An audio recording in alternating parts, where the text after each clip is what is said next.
Hello and welcome to the Trading Post podcast, where we unlock the secrets of business-to-business trade, dive into powerful networking strategies, and share my exciting journey of using a podcast to market my business instead of relying on SEO.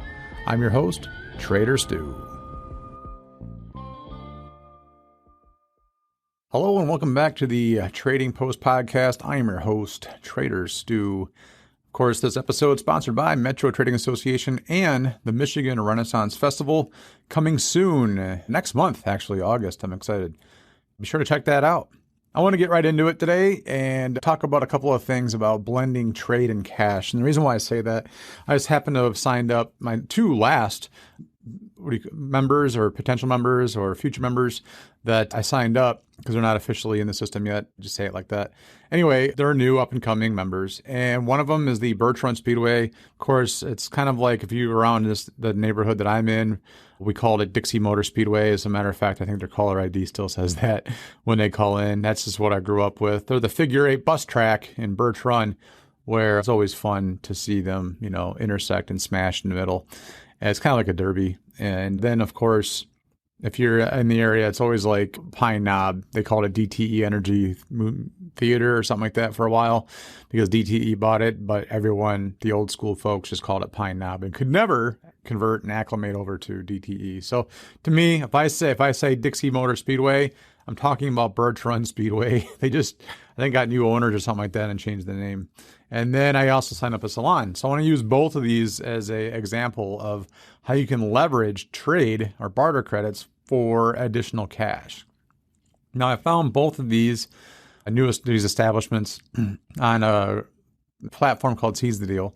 And basically, they're advertising for business, right? So what is trade all about? Bringing additional business that you wouldn't otherwise had. So I was like, well, I'll give them a call. And, the worst they can say is no. And they both said yes. So one thing that I wanted to mention about the Speedway is that they will take trade. So what we're going to do is like what we do with Michigan Renaissance Festival. We buy trade or the tickets up front and Erebus too, the haunted house in Pontiac. That's, I think, in the Guinness Book of World Records. We buy both of them up front and we sell the tickets for them. So let's just say we buy, $1,000 worth of tickets at $20 a hitter. I can't remember what it was, but just using numbers. And then we'll then turn around and sell that. But the benefit is that they'll get the trade, up front. And then we are now in charge of offloading those tickets for them. So it's a win-win for them. Or literally their sales and marketing team that they don't pay for until, actually they get it up front, which is rare doing tickets like that. So Speedways is mean the same thing. So we're going to buy, I think they charge $15 per seat. All right, we're back. I'm actually recording this at work and the phone rings, so I had to go ahead and grab that. So anybody is out there trying to use a podcast to help generate additional business, you don't really got to take off, extra time and be time away from the time of family and kids. Do it at work, hit pause when the phone rings, and continue on your way, right? So at any rate, what I was saying was that blending trade and cash is that it's a two-tiered approach and that you can take your trade on tickets, but then you're going to get cash on food, drinks, and even merchandise. So like in the way of Erebus, they sell swag, on cash. You can't buy hats and T-shirts and sweatshirts on trade. I don't think they sell food or drinks. Maybe they do. I think they do. Anyway, it doesn't matter. And then, of course, at the Speedway, I think they have beer and drinks and, of course, swag. So there's that. It's kind of like, I don't say it's a no-brainer. It sounds kind of rude or whatever like that, but I think it's a no-brainer. And we'll get into the Salon here in a second, too, on what she does. So a couple more benefits of selling tickets on trade. So it fills the seats with new customers. When they move in with trade, you tap into the untapped barter market, filling otherwise empty seats, and there's no incremental cost, but you do get a larger audience. And then, of course, you reach a network of barter members to introduce your venue to them and individuals outside of your typical circle, driving a lot of first-time visits and new relationships because everyone in the barter system is our business owners, essentially, right? So, and then, of course, that preserves your cash reserves. So instead of advertising spend on, or are you doing deep discounts, which is where I found the Speedway on, it's kind of like a Groupon, but a local Groupon that we have around here in the metro area. They now get full price, full value for their tickets on trade, and it uses up their spare inventory or their empty seats. Because I mean, I've been there a lot of times, and I don't think it's ever been a full house. Like you can't sit down anywhere. You know what I mean? You gain new customers and you keep your cash in the bank for other expenses. So your cash, I always say, save your cash for things that you can't get on trade. So power, gas, whatever, your utilities, and maybe payroll, things like that. But your barter, you need to think about if you got advertising, or you need to get maybe, plumbing, electrical, seal coating if they have it, paint, striping, stuff like that. Look at trade first, and then you'll get that, save that cash in the bank for other expenses. So think of trade and then barter, and then down the line cash, right? So, trade and barter. I say it one and the same. The reason why I go back and forth, people say it. We're called Metro Trading Association, so it's trade. But when I say trade, people think I'm in the stock market floor in New York City. And then when I say barter, they think of you're trading services without getting paid. You're just like one for one. So let's just say they're like, I don't need whatever, bananas for my tickets for Speedway. I have enough bananas. I don't need to barter anything. I'm like, no, it's not the same thing. It's like a hybrid approach. This B2B barter, it's like trade. So attendees who get in on trade are less likely or more likely to purchase concessions, right? Because they've got their tickets. They feel like they're getting in for free, even they're not, because they traded their services for it. So they're getting this ticket basically at their wholesale cost. They're going to probably spend more there, and then that'll generate more direct cash revenue. For many venues, the margins on food and beverages, of course, exceed the ticket profits. We all know that about movie theaters. Why movie theaters right now? Why I can't sign them up? I know why, because they're corporations. But I should be able to sign up every movie theater in the area on trade. It doesn't make any sense not to, because they don't make any money on the ticket sales. It's all about the popcorn, pop, and candy, right? So, of course, hey, guess what? You get more word of mouth and return on your business. So barter visitors who have a great experience will recommend your event, and then they'll potentially return, bringing their guests, friends, family, or whoever who will pay cash next time, because guess what? They're not trade. So they're going to tell people like, oh man, have you seen the bus races or the Derby, Birch Run? You should go. Of course, everyone knows word of mouth marketing is the best. Referrals are the best. Boom. You're going to get more, seats, butts and seats that way.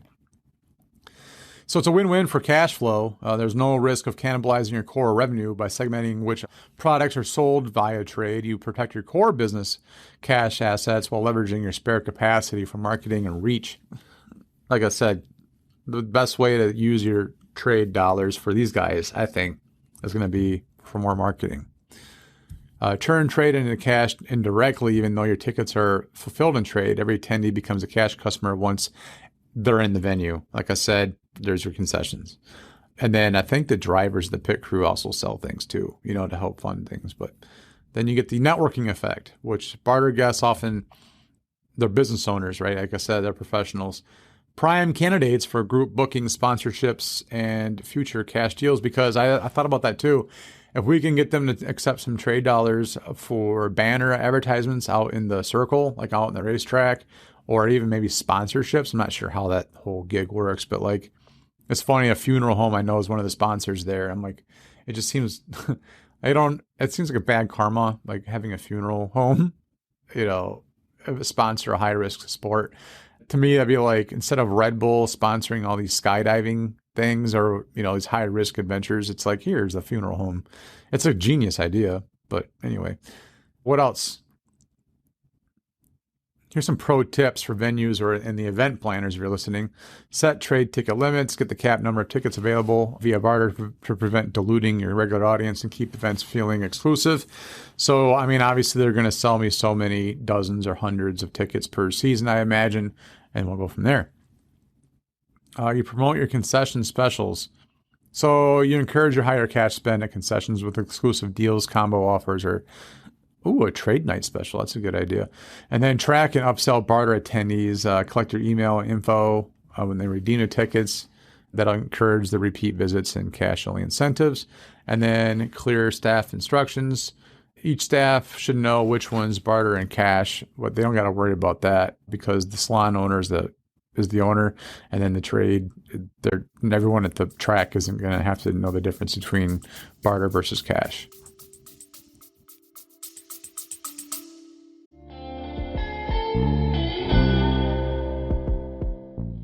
This episode of the Trading Post Podcast is brought to you by the Michigan Renaissance Festival, happening weekends of August 16th through September 28th in Holly, Michigan. Step into the 16th century village of Holly Grove, where you'll find 17 stages packed with musicians, magicians, jugglers, and full-contact armor jousting. Explore over 100 artisan booths for unique handcrafted treasures, and enjoy a wide variety of food from classic turkey legs to pub fare and international dishes. Each week features a different theme like Pirates and Pups, Highland Fling, and Viking Invasion, so there's always something new to experience. Don't miss the new House of Dragons pub, high-flying rides, and the enchanting Mermaid Barbie this year. For tickets and all the details, just tap the Michigan Renaissance Festival link in my Linktree at linktree.com/TraderStew. Join the revelry thanks to the Michigan Renaissance Festival for supporting the Trading Post Podcast. So talking points and conversation starters, how trade brought tickets into the cash at the snack bar is one thing that the members that are going to be there might think now right outside the box. They're like, man, I didn't even think about at my own establishment, whatever they do. Let's just say they're an arcade. And let's just say, oh, you know what? Let's say they're with a friend and they own an arcade. Like, for example, let's just say Dave & Buster's. Right? This is a good example. I could sell maybe like 50 credits on trade to get a card at, the arcade. They pay nothing for that because they already own the machines, let's just say. But they're going to get cash for the beer and pizza sales. Boom. Sometimes it takes a little extra just to think outside the box and be like, how can I leverage this to get more cash, right? You're going to, of course, pack the stands or your business. It'll boost your cash registers. And letting inventory go unsold is more expensive than trading for new customers. Well, I already said that because if you're going to lose the inventory, if you already bought the food and it gets thrown out, well, that sucks. You might as well get some barter for it, barter bucks, right? And then, of course, you network your way to cash sales, one barter ticket at a time. The guy who owns this place owns car dealerships, so he knows all about that. There's plenty of venues in the country that use this exact model, prevents the cash flow, keeps seats filled, and then boosts overall revenue. And especially during off-peak times for less popular events, there's another point there too. If you have off-peak times, this is a great time maybe to send us an email and say, hey, can you promote this one? Because they think they're going to have maybe some low seat numbers, Now, of course, when more people in the stands there at a situation like this, the more energy, the better the drivers are, maybe, I don't know. But either way, it's a win-win. So another one I wanted to talk about real quick, I got a few more minutes left, is the Salon. So she said she'll offer trade for services like she's got a red light therapy booth, which is kind of like a tanning bed, it looked like, but they use red lights instead of UV lights. She has an IV vitamin drip. So you can go there, you can get hooked up with a bunch of like different, vitamins, magnesium, whatever you're lacking. She'll also do waxing. They do, I think, from head to toe waxing, eyebrow threading, and she'll do facials on trade. But she can't offer the weight loss services that she has because the supplements because the profit margin, I think she said, is not there. Because like I said, we do charge a percentage to bring people in. And it's also very expensive for her. I think she said her average ticket for the weight loss service is $2,000. And so that'd be a big hit for her to take. I don't know what her profit margin is on that, but she wants to start out small, but I said, don't worry about it. And here's why. I'll tell you in a minute. She'll get more traffic into the establishment. And she might have not otherwise had that without, me bringing them in on trade. So if they're a local salon, and they're a small business, and many are. And we have had franchise too, salons. The hybrid trade model will boost her business, and here's why. She accepts the trade for select services. Like I said, she'll do the red light therapy, vitamin drips, waxing, eyebrow threading, and facials. That excludes the high cost, low margin items like due to the profit margins, weight loss services and supplements that she can't take, and that remains cash only. But she'll boost the foot traffic in there by tapping into the barter network, reaches new customers and new groups of clients who may not have otherwise visited. People will drive for trade, they just will. And you got upsell opportunities, and that's what I was getting at, is that once the clients are in the door for a service on trade, they'll more likely learn about and potentially upgrade to the salon's exclusive weight loss programs and products for cash sales. So while they're in there, like, oh, we had this, like, I don't know, fish oil pill, I don't know. You know, you should take this, and it's $20 for the bottle. But we can't take the trade on it because whatever. So, yeah, okay. Well, maybe they're already there and they'll just buy the $20 bottle on cash. That'll maximize her revenue per visit. So that owner now leverages trade as a marketing tool, which is what I've always said it should be. And you use it to turn your unsold appointment inventory time into growth opportunities and cash transactions. Like I told her on the phone, I said, look, if your red light therapy booth isn't being used, if you're open from 9 a.m. to 6 p.m. and it's not on all the time, you're losing money, right? You don't get that time back. So let's throw some extra people in there and keep the lights on. And more than one way, I guess you could think about it. But yeah, you know, I just have fun with it. So she's like, oh yeah, it's a really good idea. Why not? If the booth's not being used, I mean, that's time I'll never get back. Boom, we'll throw maybe some barter folk in there and then done. So a couple of key takeaways on this one. Selective trading allows service businesses to protect their bottom line while increasing revenue exposure. So anything in the services industry, I think anybody, if you are not booked out 3 months or whatever, you need to consider taking a trade clients here and there to keep your door spinning, you know, especially services, because all you have is usually in services is your time and knowledge. That's, I say it again, I hate to say it, it's a no-brainer. It's a no-brainer because if you're an electrician and you're not wrenching constantly on something that's electrical and making money, you need to take on some trade clients. Consider it. Don't consider it, well, I need cash. Put trade into your marketing bracket. If you have, I spend 10% on marketing out of my revenue. I flip it right back into my marketing budget. Your trade needs to be part of your marketing budget. And then here's what's funny about that. Your marketing budget will now become into your trade budget because you can buy marketing on trade. So, but a lot of people just can't think like that outside the box. They're trying to replace, cash with trade with cash. And, well, I need to pay my bills, got to pay my employees. I'm like, yeah, but aren't you advertising? Oh, yeah. Okay, well, instead of spending $1,000 cash on marketing, spend whatever, $500 a month cash and then $500 trade because you're going to get money in trade. So it's a win-win.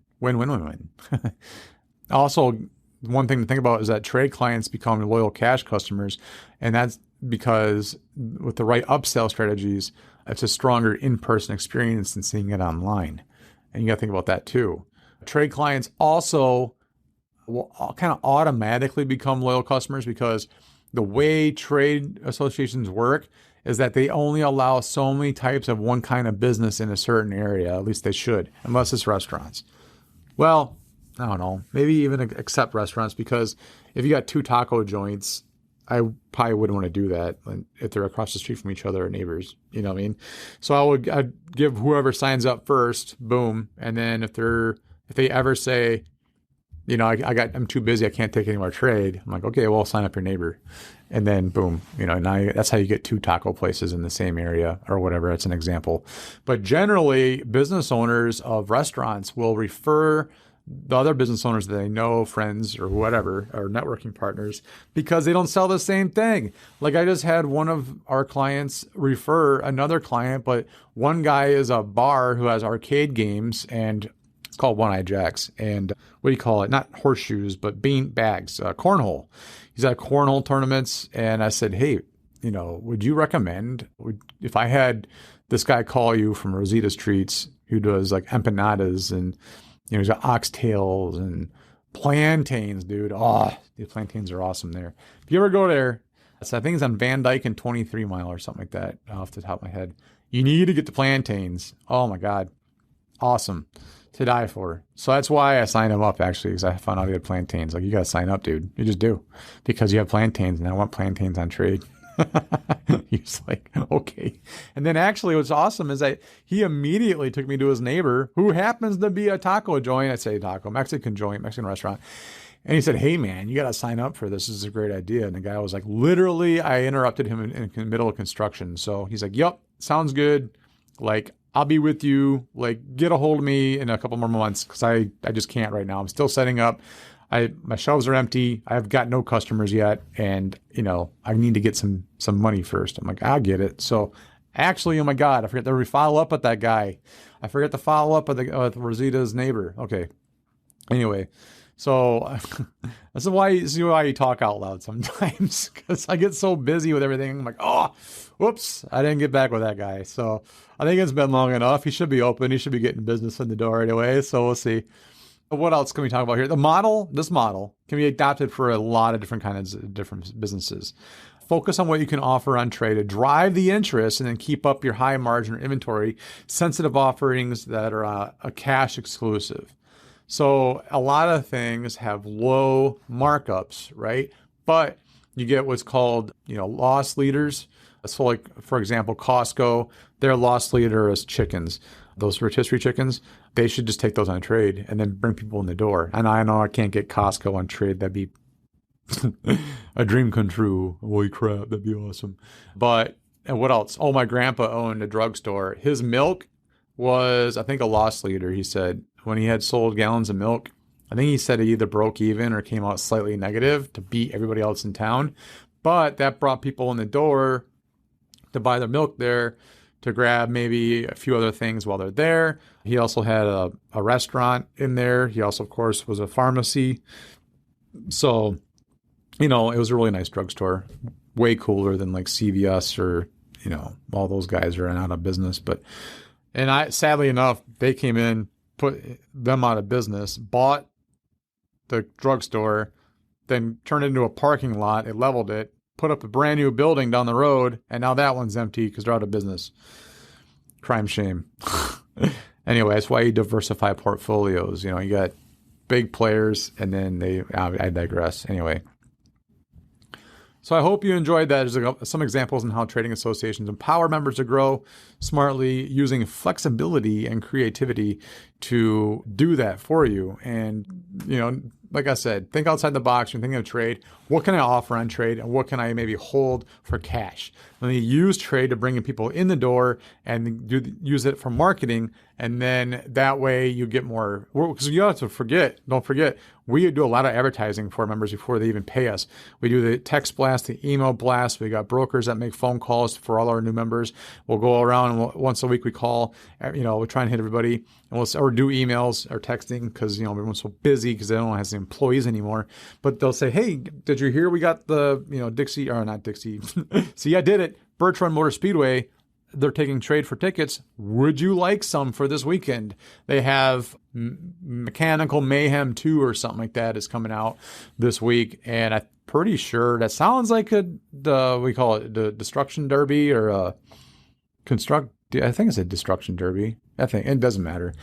Well, I digress. So yeah, anyway, keep your mind open. Think about trade in your area if you are looking at it, and don't necessarily take it as like all or none. Maybe use it for a little bit, a ticket sale, do gift cards, bring people in the door. You get the breakage. Boom. If they don't spend all the money, you get the breakage. If they spend more, then guess what? That trade association just got you cash business because they overspent their trade certificate, and now they got to pay the rest of it in cash. That's it for now. Whatever you do out there, y'all, be good or be good at it.